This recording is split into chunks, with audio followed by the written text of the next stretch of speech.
Good morning friends and students also. आज एक बार फिर हम लोग पिछली क्लास से आगे चलेंगे। एक बार हम लोग रिकैप कर लें, यानी जो कुछ हम लोगों ने कल पढ़ा था, अभी तक जो पढ़ा उसको हम एक बार देख लेते हैं। हम लोगों ने सबसे पहले देखा कि इंग्लिश क्या है। इंग्लिश एक लैंग्वेज है, ठीक है, और ये लैंग्वेज किससे प्रोड्यूस होती है, जिसको हम जानते हैं साउंड के नाम से, ठीक है। इसी साउंड को जब लिखित रूप में लाया गया तो यही बना स्क्रिप्ट। क्या बन गया? स्क्रिप्ट बन गया। और इसी स्क्रिप्ट को यानी लिखने के लिए जो प्रयोग किया गया उसको हम कहते हैं अल्फ़ाबेट, ठीक है। क्या कहा जाता है? अल्फ़ाबेट, ठीक। अल्फ़ाबेट को कभी प्लूरल नहीं बनाया जा सकता, ठीक है।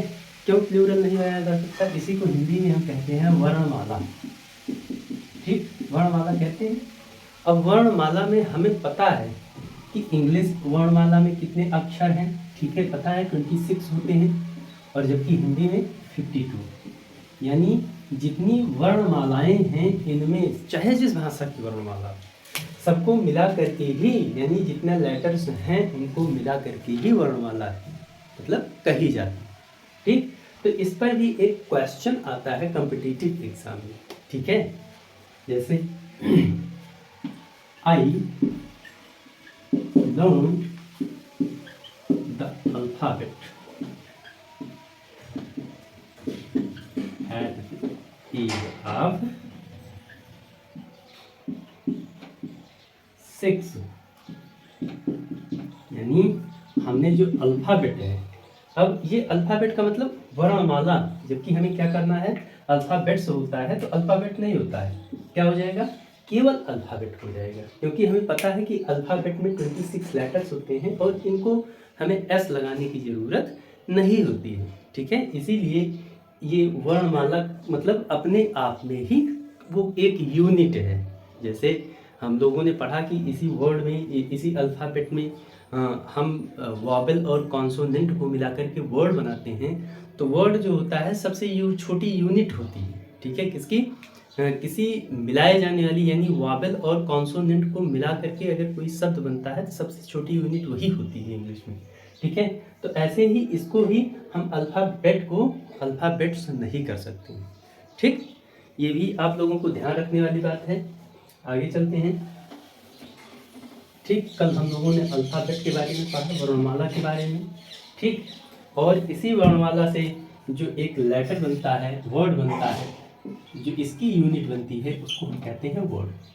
वर्ड में भी देखा हमने, ये कैसा होना चाहिए, मीनिंगफुल होना चाहिए।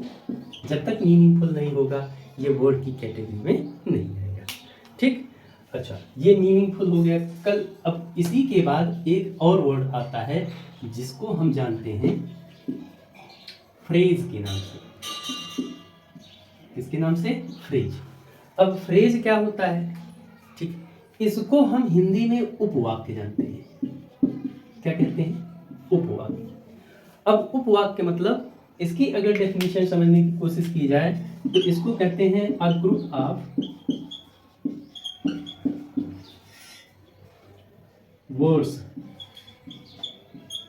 देखो यहाँ पर ये जो बना वर्ड मीनिंगफुल यूनिट है, ये मीनिंगफुल जो यूनिट कही गई उसको लेटर वर्ड कहा गया। अब इन्हीं वर्ड्स को जब हम एक ग्रुप में रखते हैं, ठीक है, ग्रुप ऑफ वर्ड्स, और फिर भी एक कंडीशन इसमें है, without complete meaning, without complete meaning is called phrase, ठीक है, इज कॉल्ड फ्रेज, ठीक। अब इसको समझने के लिए फ्रेज तो कह दिया कि विदाउट कंप्लीट मीनिंग, लेकिन है क्या, ग्रुप ऑफ वर्ड्स भी है, ठीक है। आप लोग देखिए सेंटेंस में कभी कभी लिखा रहता है ऑन द टेबल, लिखा रहता है, ठीक है, ऑन द रोड लिखा रहता है, रोड, या फिर लिखा मिलता है इन द क्लास, ठीक। यानी ये सब इस तरह के जो छोटे छोटे एक ग्रुप ऑफ वर्ड्स होते हैं इन्हीं को फ्रेज कहा जाता है।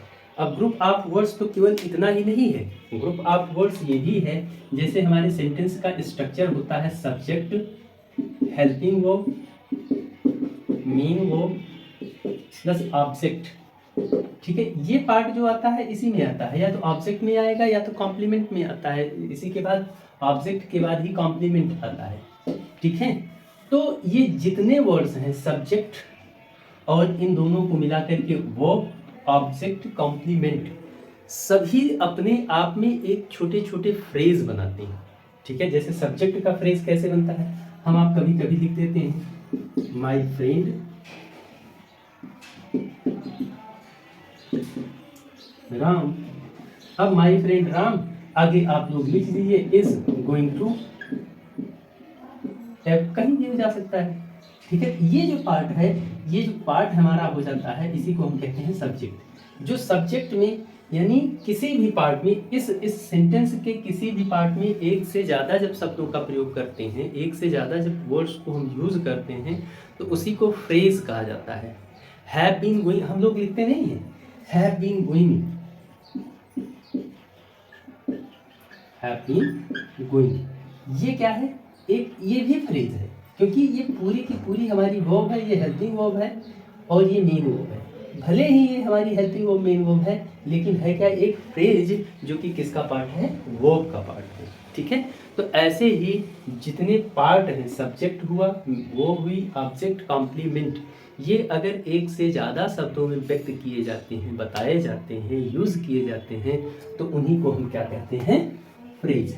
जबकि इसकी मीनिंग अगर हम कहते हैं on the table, the question will be what, क्या, ऑन द टेबल क्या, ठीक है, टेबल पर क्या, तो ये अधूरा होता है, विदाउट कंप्लीट मीनिंग होता है, इसीलिए इसको क्या कहा जाता है, फ्रेज कहा जाता है। इसको आप लोग ध्यान रखिएगा।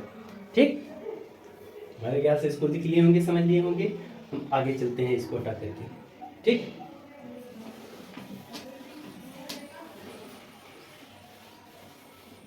अब इसके बाद आता है, फ्रेज के बाद अगला नंबर आता है जिसको हम कहते हैं सेंटेंस। सेंटेंस क्या होता है, सेंटेंस देखो अभी जो ये डेफिनेशन लिखी, अ ग्रुप ऑफ वर्ड, ठीक है, ठीक ठीक उसी तरीके से इसको हम भी इसको भी हम ऐसे भी लिख सकते हैं, ग्रुप ऑफ वर्ड्स। यहां पर विदाउट लिखा है, हम आउट काट दें, with complete meaning is called sentence. यानी अभी तक जो इनकम्प्लीट मीनिंग के साथ में था, अगर वो कंप्लीट मीनिंग के साथ में आने लग जाए, जिसका एक अर्थ हो अपने आप में, तो उसी को हम कहते हैं sentence, a group of words.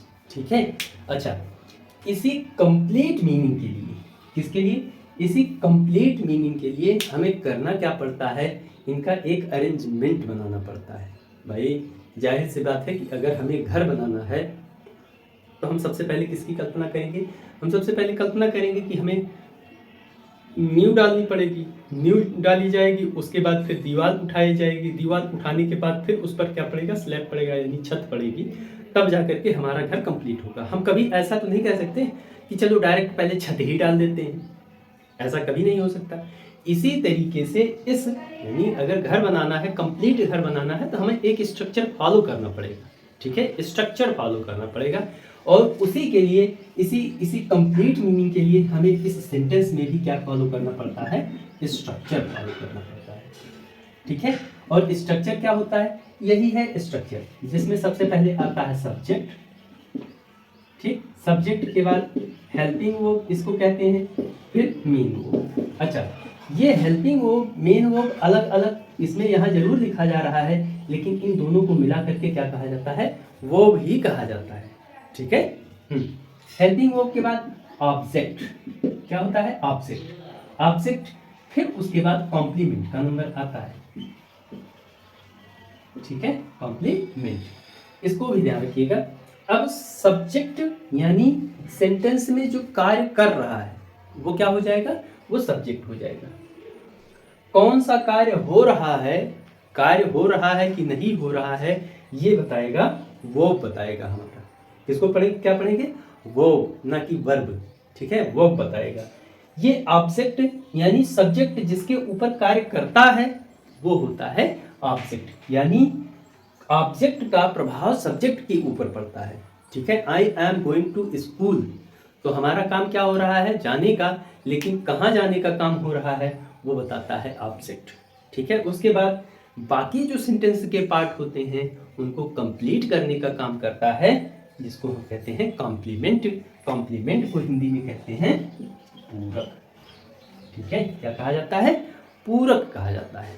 तो ये होती है हमारे सेंटेंस की डेफिनेशन, ठीक है। जैसे Ram is going to the market school, to school.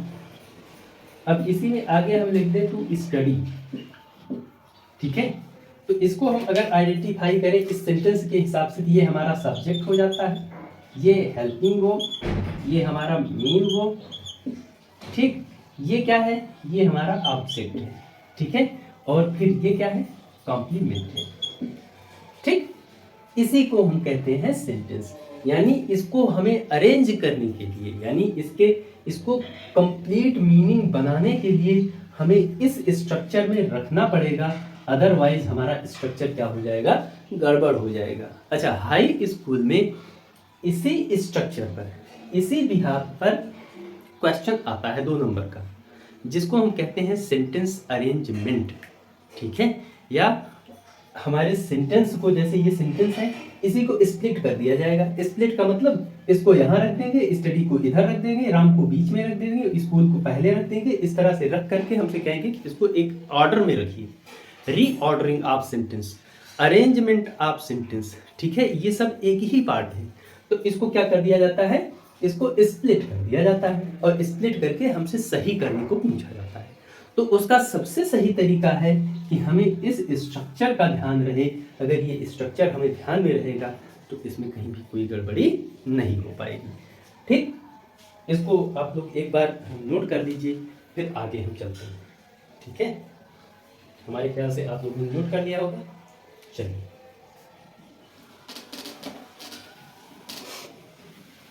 अब सेंटेंस के बाद स्ट्रक्चर का काम तो हो गया। आप लोगों ने वर्ड के टाइप्स पढ़े, जैसे वैसे ही सेंटेंस के भी टाइप होते हैं, लेकिन सेंटेंस के टाइप्स से पहले थोड़ी सी जानकारी आप लोग ले लीजिए इसमें, ठीक है। चलिए, टाइप्स के बाद हैं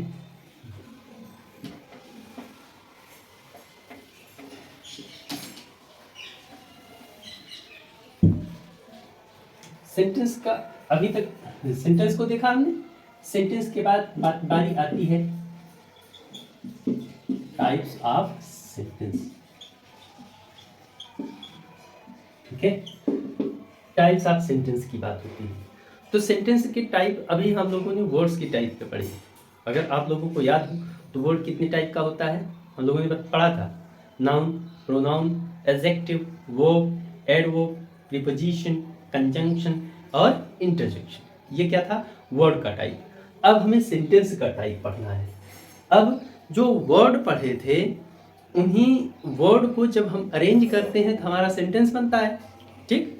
लेकिन जो सेंटेंस है उसी के बिहाफ पर हमारी जो भावनाएं होती हैं वह निकल करके आती हैं, ठीक है। जितने टाइप के सेंटेंस हैं, यानी हम वाक्यों को उतने तरीके से, सेंटेंस का मतलब, टाइप्स का मतलब यही है कि हम वाक्यों को, यानी जो शब्द का ग्रुप है उसको हम कितने तरह से बोल सकते हैं।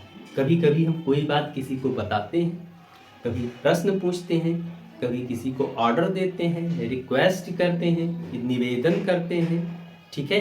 कभी कभी हम आश्चर्य करते हैं, अरे, ठीक है, ये आश्चर्य है। इस तरीके से हम सेंटेंस में ही जो व्यक्त करते हैं उसी को क्या कहा जाता है, टाइप्स कहा जाता है। किसके टाइप्स हैं, सेंटेंस की टाइप्स हैं, ठीक है। तो ये सेंटेंस कितने टाइप्स के होते हैं इनको देख लेते हैं सबसे पहले, ठीक है। सेंटेंस में जो पहला टाइप है उसको हम कहते हैं असर्टिव सेंटेंस। असर्टिव सेंटेंस, इसको हिंदी में कहते हैं स्वीकारात्मक वाक्य।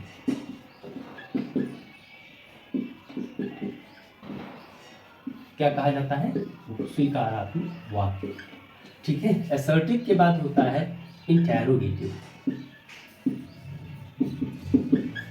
Interrogative sentence. अच्छा, कुछ लोग इसको इंट्रो पढ़ते हैं। इंट्रो नहीं है भाई। इंट्रो का मतलब होता है इंट्रोड्यूस, यानी किसी से परिचय करना। ये इंट्रो नहीं है, ये इंटेरो है।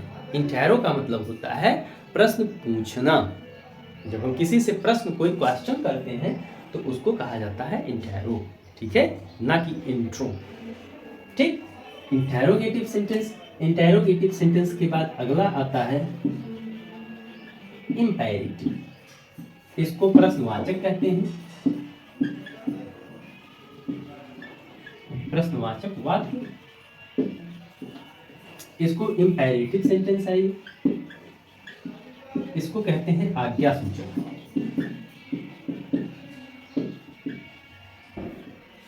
आज्ञा सूचक वाक्य। ठीक है। इंपेरेटिव के बाद आता है एक्सक्लामेटरी सेंटेंस। ठीक है। एक्सक्लामेटरी यानी आश्चर्यबोधक। क्या कहा जाता है? आश्चर्यबोधक वाक्य। ठीक है। उसके बाद लास्ट में आता है आश्चर्यबोधक के बाद, जिसको हम कहते हैं ऑप्टेटिव। ये ऑप्टेटिव क्या होते हैं? इन्हीं को हम कहते हैं इच्छा सूचक। हम अपनी इच्छाएं व्यक्त करते हैं। ठीक है। इसमें इच्छा सूचक वाक्य। ठीक है। यानी जिसमें हम, अब इच्छाएं कौन सी? हमारी इच्छा है कि आप लोग हमेशा प्रसन्न रहें, अपनी लाइफ में हमेशा सफल रहें। इसी को कहते हैं इच्छा। किसी से गुस्सा हुए, जाओ भाड़ में जाओ। ठीक है। और किसी से गुस्सा हुए तो हम उसके लिए अपशब्द बोल देते हैं। ठीक है। इसी में श्राप और वरदान, यानी इन दोनों चीज़ों को हम अपने मन से निकालते हैं, जो हमारी इच्छाओं को व्यक्त करते हैं। ठीक है। उसी को कहा जाता है ऑप्टेटिव सेंटेंस। ये असर्टिव सेंटेंस हैं, यानी सेंटेंस के टाइप हैं। यही 5 प्रकार के सेंटेंस हैं टोटल। ठीक है। इन्हीं सेंटेंस के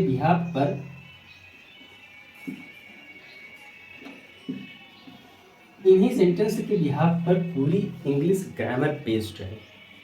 इसको इसलिए पढ़ना जरूरी है। आप लोग अभी सेंटेंस में पढ़ेंगे, आगे पढ़ेंगे narration, active and passive voice. Narration का मतलब डायरेक्ट इनडायरेक्ट, उनको पढ़ेंगे। और जब हम लोग एक्टिव एंड पैसिव वॉइस पढ़ेंगे तो इसके हिसाब से कुछ और नरेशन बनेगा, इसके हिसाब से कुछ और, इसके हिसाब से कुछ और, यानी हम इन्हीं वर्ड्स के अकॉर्डिंग हम क्या करते हैं? नरेशन बनाते हैं। ठीक है। यानी डायरेक्ट से इनडायरेक्ट में चेंज करते हैं। ऐसे पैसिव वॉइस में भी, ठीक है, इसी के बिहाफ पर चलता है। और हमारा इसी के बिहाफ पर पूरी की पूरी ग्रामर बेस्ड है। ठीक है। तो आज के लिए इतना ही। कल हम आप लोगों को इन्हीं सेंटेंस को बहुत इजी वे में बताएंगे कि कैसे इनको पहचाना जाता है। ठीक है। आज के लिए इतना ही, कल फिर मिलते हैं।